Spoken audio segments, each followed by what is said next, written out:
Hello, dreamers. Welcome to Biomedicos. Myself Saurabh Bora, final year MBBS student from JLN Medical College Ajmer. देखिए आज मैं बात करने वाला हूँ Rajasthan 85% quota state counselling round 2 offline. आपको पता है RUHS college of dental science Jaipur में ये चल रहा है। इसका आज सेकंड डे था राजस्थान की ऑफलाइन काउंसलिंग का। तो सेकंड डे की कुछ ग्लिम्सेस मैं आपको बताता हूँ सेकंड डे पे किस हिसाब से क्या काउंसलिंग हुई है। और आज आपको पता है जनरल ओबीसी ईडब्ल्यूएस एमबीसी की सभी गवर्नमेंट जो सीटें हैं वो भी फिल होगी। ठीक है, तो आज मैं डे 2 की आपको कुछ ग्लिम्सेस के बारे में बताऊंगा कि डे 2 पे क्या हुआ है एक्चुअली। ठीक है, और उसके बाद वैकेंट सीट मैट्रिक्स क्या रहा है। ठीक है, वैकेंट सीट मैट्रिक्स डे 2 के एंड पे क्या रहा है उसकी भी बात करेंगे। इसके अलावा आप देख सकते हैं जनरल ओबीसी ईडब्ल्यूएस एमबीसी क्या क्या कट ऑफ रहा है उसकी भी बात करेंगे। ठीक है, और नेक्स्ट डे किन कैंडिडेट्स को जाना है और किन चीजों का ध्यान रखना है सारी बात अपन इस वीडियो में डिटेल में करेंगे। तो आज आपको पता है जनरल ओबीसी ईडब्ल्यूएस एमबीसी सभी गवर्नमेंट सीटें फुल हो चुकी है। तो मैं आपको कट ऑफ्स बता देता हूँ एक बार वीडियो में आगे बढ़ने से पहले कि क्या कट ऑफ रहा है, क्योंकि जो नीट यूजी 2023 की प्रिपरेशन करेंगे उनके लिए भी ये इंपॉर्टेंट वीडियो होगा। और जो अब कैंडिडेट्स जिन्हें सीट नहीं मिली अब उन्हें क्या करना चाहिए उनके लिए भी ये इंपॉर्टेंट वीडियो होगा। ठीक है, इसलिए वीडियो को एंड तक देखें और अगर अच्छा लगे तो चैनल को जरूर सब्सक्राइब करें। ठीक है, तो अपन देख सकते हैं जनरल कैटेगरी में जो कट ऑफ गया है आप देख सकते हैं स्टेट रैंक 1980 पे लास्ट कॉलेज मिली है जीएमसी धौलपुर, और ऑल इंडिया रैंक 12,920 और मार्क्स 620। बहुत ही अनएक्सपेक्टेडली हाई कट ऑफ गया है, जैसा कि कल के सीट मैट्रिक्स से ही अंदाजा लग गया था at the end of day 1 कि बहुत हाई कट ऑफ रहेगा। इतना ही कट ऑफ मैंने आपको बताया था कि 1900-2000 तक कॉलेज मिलेगी। आपको कल के वीडियो में आप देख सकते हैं मैंने यही बताया था फिर कि 1900 या 2000 तक कॉलेज मिलेगी, वैसा ही हुआ।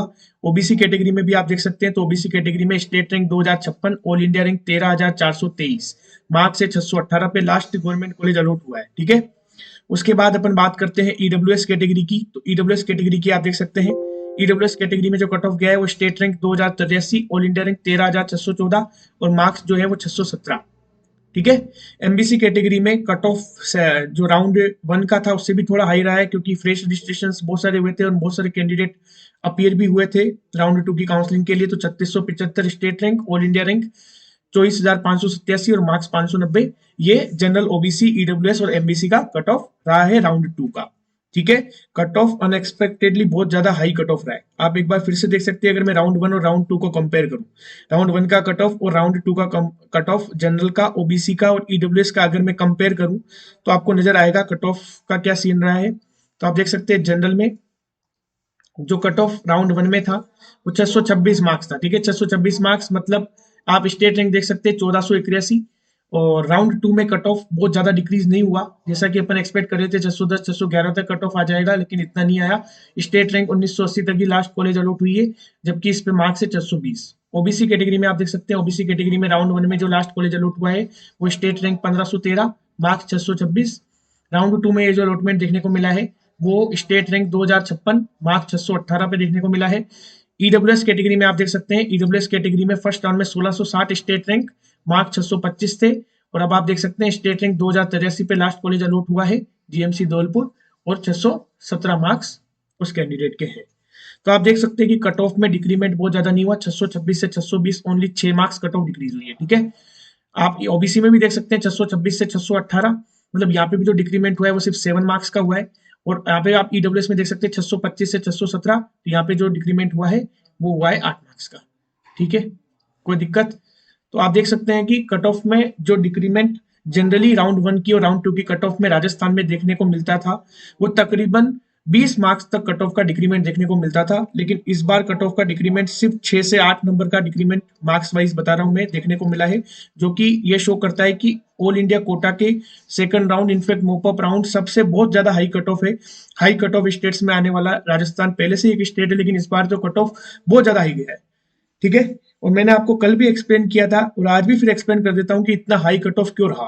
तो इतना हाई कट ऑफ रहने का एकमात्र सिंगल रीजन है सीट ब्लॉकिंग, क्योंकि सभी को पता था कि पिछली बार ऑल इंडिया कोटा के मोपअप में बहुत अच्छी अच्छी सीटें आई हैं। पिछली बार तो किसी को इतना अंदाजा था नहीं, पहली बार मोपअप ऑर्गेनाइज हो रहा था, लेकिन इस बार तो ऑल इंडिया कोटा के मोपअप को सबको अंदाजा था, क्योंकि पिछले साल 2021 का सभी के पास मोपअप का अलॉटमेंट रिजल्ट पड़ा था, तो उनकी रैंक पे बहुत अच्छे अच्छे कॉलेज अलॉट हुए। तो जो कैंडिडेट्स राजस्थान के थे जिन्हें ऑल इंडिया कोटा के राउंड 2 में कॉलेज मिल गई, ऑल इंडिया कोटा के राउंड 2 में बहुत सारे कैंडिडेट्स ऐसे थे जिन्हें कॉलेज मिल गई थी, ठीक है ना, राजस्थान में ही मिल गई। इनफैक्ट जो महाराष्ट्र में मिली, चलो आउट ऑफ राजस्थान मिली, उन्होंने तो सीट छोड़ी, उन्होंने तो रिपोर्टिंग नहीं करी। जिन्हें राजस्थान में भी मिली ना, उन्होंने भी वहां पे रिपोर्टिंग नहीं करी। 80% से ज्यादा ऐसे कैंडिडेट थे जिन्होंने राजस्थान में या अदर किसी स्टेट में, आसपास के स्टेट में कॉलेज मिलने के बाद किसी ने रिपोर्टिंग नहीं करी, और सब ऑफलाइन राउंड में वहां पे पार्टिसिपेट करने के लिए आ गए। इसीलिए कट ऑफ बहुत ज्यादा हाई गया।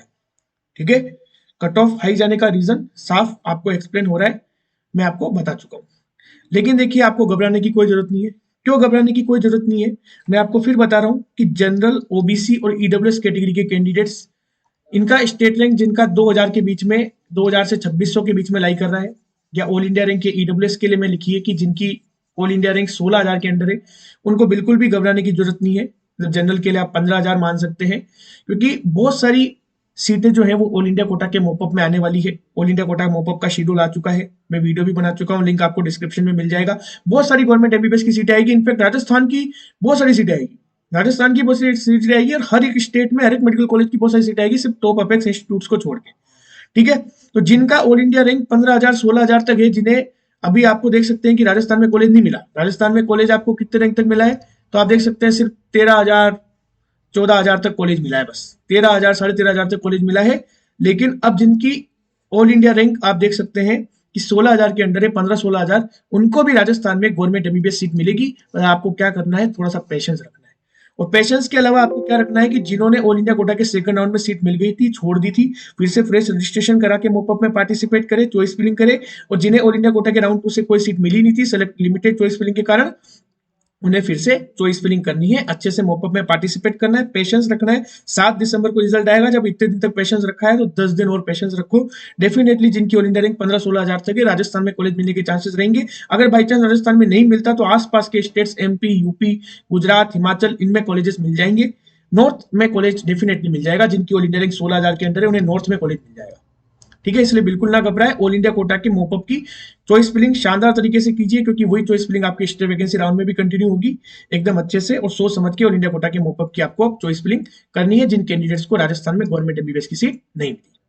ठीक है, एक ऑफिशियल वेबसाइट जो है ऑल इंडिया कोटा के मोपअप की, www.mcc.nic.in नीट यूजी 2022, इस ऑफिशियल वेबसाइट पे क्या है कि एडमिटेड कैंडिडेट्स का उन्होंने लिस्ट डाला है कि भाई इतने कैंडिडेट्स ऐसे हैं जो ऑल इंडिया कोटा के राउंड 1 या राउंड 2 से रिपोर्टिंग कर चुके हैं।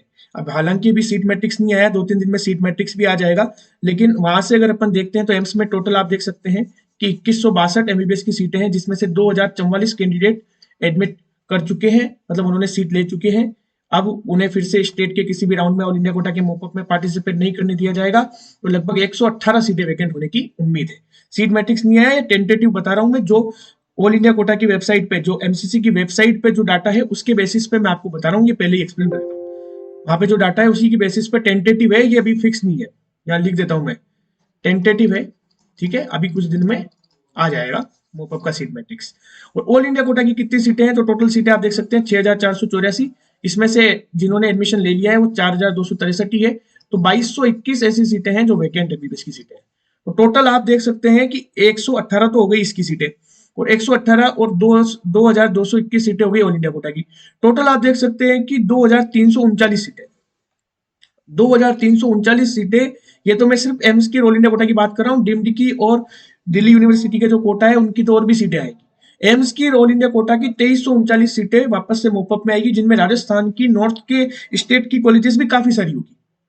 ठीक है, इसलिए बिल्कुल भी घबराने की जरूरत नहीं है। पेशेंस बनाए रखिए, आसानी से और आराम से सोच समझ के तसल्ली से चॉइस फिलिंग करना। ऑल इंडिया कोटा के मोपअप की सेम चॉइस फिलिंग मोपअप की स्टेट वैकेंसी राउंड में भी कंटिन्यू होगी। कॉलेज आपको मिलेगा, डेफिनेटली आप डिजर्व करते थे राजस्थान में कॉलेज मिलना, आपको मिलेगा। ठीक है, उसके बाद अपन बात करते हैं कि अब आज के बाद जो सीट मैट्रिक्स आया है, वैकेंट सीट मैट्रिक्स, वो अपन देख लेते हैं। ये जो वैकेंट सीट मैट्रिक्स आया है at the end of day 1 आया है। ठीक है, डे 2 सॉरी, वैकेंट जो ये सीट मैट्रिक्स आया है, ये वैकेंट सीट मैट्रिक्स कब आया है, तो ये वैकेंट सीट मैट्रिक्स आया है एंड ऑफ डे 2। ठीक है, जो सेकंड डे हो गया आज 24 तारीख, उसके बाद आया है। आप अगर ध्यान से देखेंगे तो देख सकते हैं किसी भी मेडिकल कॉलेज में जनरल की, ईडब्ल्यूएस की, एमबीसी की, ओबीसी की कोई गवर्नमेंट सीट नहीं बची।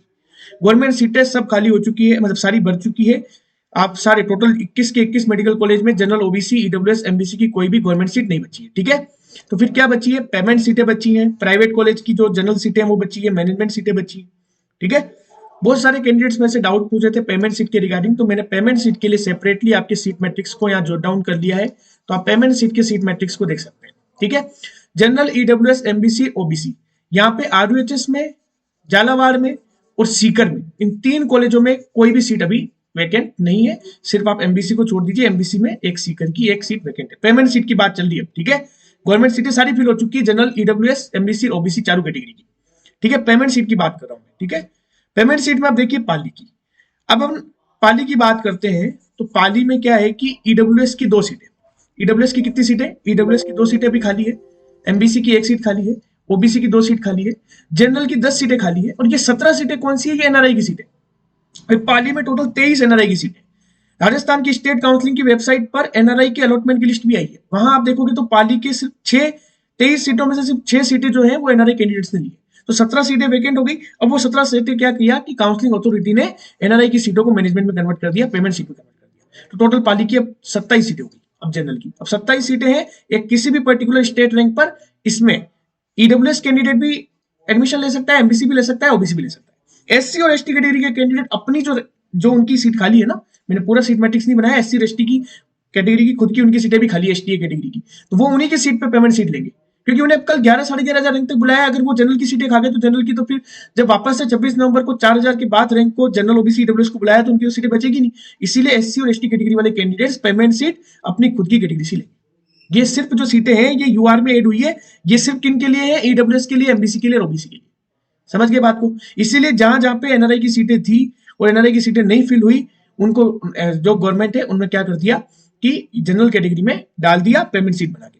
ठीक है, भीलवाड़ा में आप देख सकते हैं, भीलवाड़ा में कितनी सीटें, 11 सीटें जनरल की है, 11 उन्होंने वापस से आ गई, 11 सीटें एनआरआई की सीटें जो है वो पेमेंट सीट में कन्वर्ट होकर आ गई, एनआरआई की सीटें पेमेंट सीट में कन्वर्ट होकर आ गई, टोटल 22 सीटें हुई। ठीक है, ईडब्ल्यूएस में 5 सीटें, एमबीसी में कोई सीट वैकेंट नहीं है, ओबीसी में 10 सीटें वैकेंट है।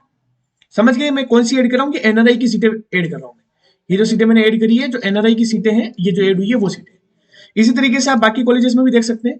जब आप देखेंगे चूरू मेडिकल कॉलेज में, तो चूरू मेडिकल कॉलेज में जनरल की 10 सीटें थी, लेकिन 23 सीटें और एनआरआई की सीटें आई हैं, ईडब्ल्यूएस की 1 सीट है, एमबीसी की कोई सीट नहीं है, ओबीसी की 2 सीटें। भरतपुर में जब आप देखेंगे तो भरतपुर मेडिकल कॉलेज में 14 सीटें जनरल की, 17 और एनआरआई की सीटें ऐड होकर आई है। ठीक है, 3 सीटें ईडब्ल्यूएस की, 1 सीट एमबीसी की है और 5 सीट ओबीसी की है। सिमिलरली जब आप बाड़मेर में देखेंगे तो बाड़मेर में देखो जनरल की कितनी सीटें हैं, बाड़मेर में 6 सीटें हैं, 19 सीटें और ऐड होगी, एनआरआई की कन्वर्ट होगी। ईडब्ल्यूएस की 2 सीटें हैं, ओबीसी की 5 सीटें। ठीक है, सिमिलरली जब आप डूंगरपुर की देखेंगे तो डूंगरपुर के भी जनरल की 5 सीट, 22 सीटें, 22 ही थी डूंगरपुर में, सारी की सारी एनआरआई की मैनेजमेंट कोटा में कन्वर्ट हो गई। ईडब्ल्यूएस की 2 सीटें हैं और ओबीसी की 2 है, एमबीसी की कोई सीट नहीं है। शिव गंगानगर की आप देखेंगे तो 5 सीटें हैं, 15 की 15 टोटल एनआरआई की जितनी भी सीटें थी, किसी एनआरआई कैंडिडेट ने एडमिशन नहीं लिया, सारी की सारी किसमें कन्वर्ट हो गई, मैनेजमेंट में। ईडब्ल्यूएस की 1 है, एमबीसी की 1 है, ओबीसी की 3 है। समझ गए बात को। इसी तरीके से आप देख सकते हैं जो 3 कॉलेज बच गए, चित्तौड़गढ़, सिरोही और धौलपुर, यहाँ पे भी आप देख सकते हैं। तो जनरल की देखिए 5 सीटें हैं, चित्तौड़गढ़ में 15 कन्वर्ट हो गई। मतलब जो नए कॉलेज है, श्री गंगानगर, चित्तौड़गढ़, धौलपुर, सिरोही और डूंगरपुर, इन कॉलेजेस में तो सारी की सारी एनआरआई की सीटें मैनेजमेंट में कन्वर्ट हो गई है। ओबीसी की 3 सीटें हैं, सिरोही की 5 है जनरल की और 15 कन्वर्ट होकर आई है, और एमबीसी की 1 सीट है और ओबीसी की 4 सीटें हैं। धौलपुर की 4 सीटें जनरल की है, 15 सीटें कन्वर्ट होकर आई है एनआरआई की, और ईडब्ल्यूएस की 2 सीटें हैं और ओबीसी की 4 सीटें।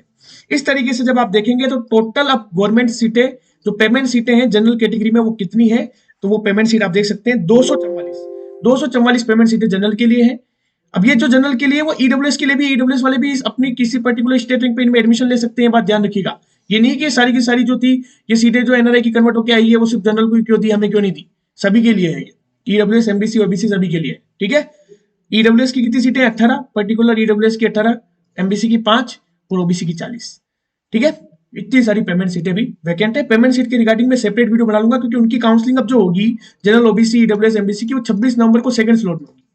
26 नवंबर को जो सेकंड स्लॉट होगा तब होगी, तो उससे पहले मैं आपको एक वीडियो के माध्यम से समझा दूंगा कि भाई पेमेंट सीट का क्या कट ऑफ रह सकता है, किन किन चीजों का आपको ध्यान रखना चाहिए। उससे पहले अपन बात करेंगे, कल थर्ड डे की काउंसलिंग है, तो थर्ड डे की काउंसलिंग 25 नवंबर को जो है, किन कैंडिडेट्स की काउंसलिंग है, तो देखिए एससी कैटेगरी के कैंडिडेट्स की काउंसलिंग है, शेड्यूल्ड कास्ट के जितने भी कैंडिडेट्स हैं उन सबकी काउंसलिंग है।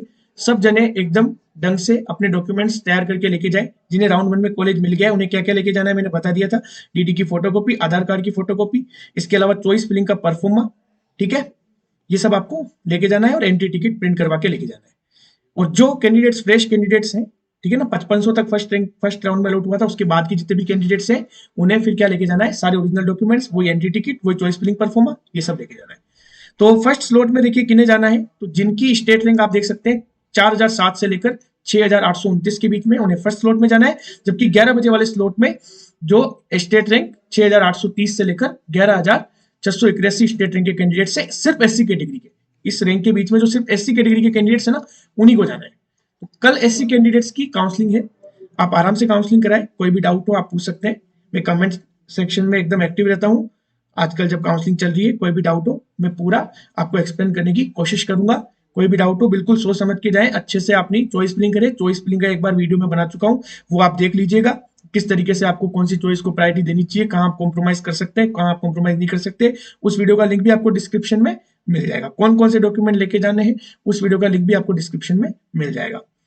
ठीक है, thanks for watching the video, please like, share and subscribe the channel.